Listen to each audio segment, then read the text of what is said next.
नमस्कार। आकाशवाणी जयपुर अजमेर से प्रस्तुत हैं प्रादेशिक समाचार।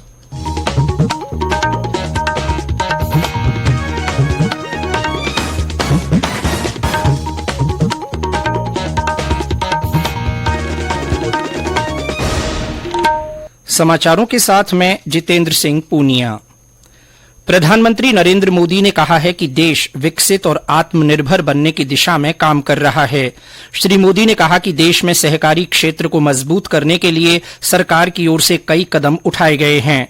प्रधानमंत्री आज नई दिल्ली में 17वीं भारतीय सहकारी कांग्रेस आईसीसी के उद्घाटन समारोह में बोल रहे थे।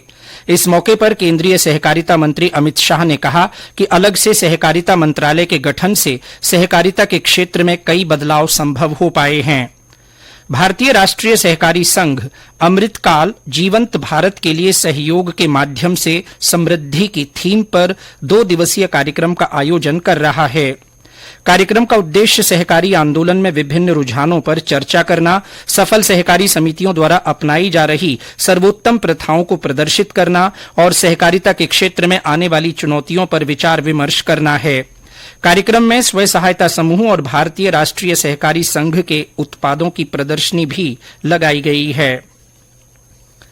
प्रधानमंत्री नरेंद्र मोदी आज मध्य प्रदेश में राष्ट्रीय सिकल सेल एनीमिया उन्मूलन मिशन की शुरुआत करेंगे। सिकल सेल एक ऐसी आनुवंशिक बीमारी है जिसमें खून की कमी हो जाती है। इस बीमारी से पीड़ित के खून में ऑक्सीजन पहुंचाने वाली रक्त लाल कणिकाओं की कमी हो जाती है। श्री मोदी लाभार्थियों को sickle cell genetic status card भी वितरित करेंगे। इस मिशन का उद्देश्य सिकल सेल रोग के कारण विशेष रूप से जनजातीय आबादी के समक्ष उत्पन्न स्वास्थ्य चुनौतियों का समाधान करना है। ये मिशन 2047 तक सार्वजनिक स्वास्थ्य समस्या के रूप में सिकल सेल रोग को खत्म करने के लिए सरकार की ओर से चलाए जा रहे प्रयासों में एक है। ये मिशन राजस्थान के 8 जिलों सहित देश भर के 278 जिलों में लागू किया जाएगा। राष्ट्रीय सिकल सेल एनीमिया उन्मूलन मिशन के लिए प्रदेश के 8 जिलों बांसवाड़ा, डूंगरपुर, प्रतापगढ़, उदयपुर, सिरोही, राजसमंद, चित्तौड़गढ़ और पाली को चयनित किया गया है।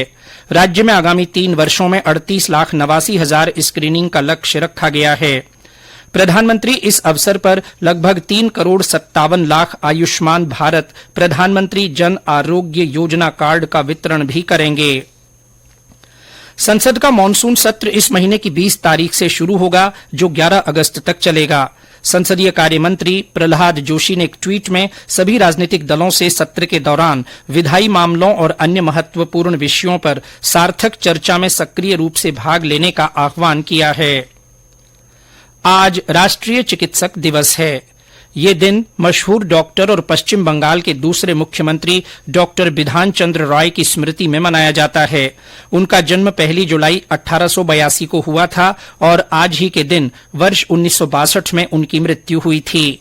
डॉक्टर रॉय एक राजनेता और स्वतंत्रता सेनानी के साथ शिक्षा के प्रबल समर्थक भी थे। चिकित्सक दिवस का आयोजन समाज की भलाई के लिए स्वास्थ्य सेवा के प्रति चिकित्सकों के समर्पण और उनके योगदान के सम्मान स्वरूप किया जाता है। आज चार्टर्ड अकाउंटेंट दिवस है। प्रधानमंत्री नरेंद्र मोदी ने इस अवसर पर चार्टर्ड अकाउंटेंट की महत्वपूर्ण भूमिका का उल्लेख किया। एक ट्वीट में उन्होंने कहा कि चार्टर्ड अकाउंटेंट देश के प्रमुख वित्तीय वास्तुकार हैं। प्रधानमंत्री ने देश की अर्थव्यवस्था को मजबूत बनाने में सनदी लेखाकारों का योगदान महत्वपूर्ण रहा है। श्री मोदी ने उनकी विश्लेषण क्षमता और अडिग प्रतिबद्धता की प्रशंसा की। प्रदेश भर में 2,500 महात्मा गांधी पुस्तकालयों और संविधान केंद्रों में पाठ्य पुस्तकें, समाचार पत्र, पत्रिकाएं उपलब्ध कराई जाएंगी। मुख्यमंत्री अशोक गहलोत ने इसके लिए 11 करोड़ रुपए के प्रस्ताव को मंजूरी दी है। इस राशि से केंद्रों में मूलभूत सुविधाएं भी उपलब्ध होंगी। पुस्तकालय और संविधान केंद्र पंचायतों और शहरों के वार्डों में खोले जाएंगे। सरकार के इस कदम से पाठकों को निःशुल्क पुस्तकें उपलब्ध हो सकेंगी। रेलवे ने यात्रियों की सुविधा के लिए Asarwa Dungarpur Asarwa DEMU special rail सेवा का चित्तौड़गढ़ तक विस्तार किया है। कल से इस रेल सेवा का नियमित संचालन होगा। उत्तर पश्चिम रेलवे के मुख्य जनसंपर्क अधिकारी कैप्टन शशि किरण ने बताया कि ये गाड़ी असारवा से प्रतिदिन सुबह 10:05 पर रवाना होकर रात 8:05 पर चित्तौड़गढ़ पहुंचेगी। इसी तरह चित्तौड़गढ़ से रोजाना सुबह 9:15 बजे रवाना होकर शाम 7:10 पर असारवा पहुंचेगी। इसी के साथ प्रादेशिक समाचार बुलेटिन समाप्त हुआ। नमस्कार।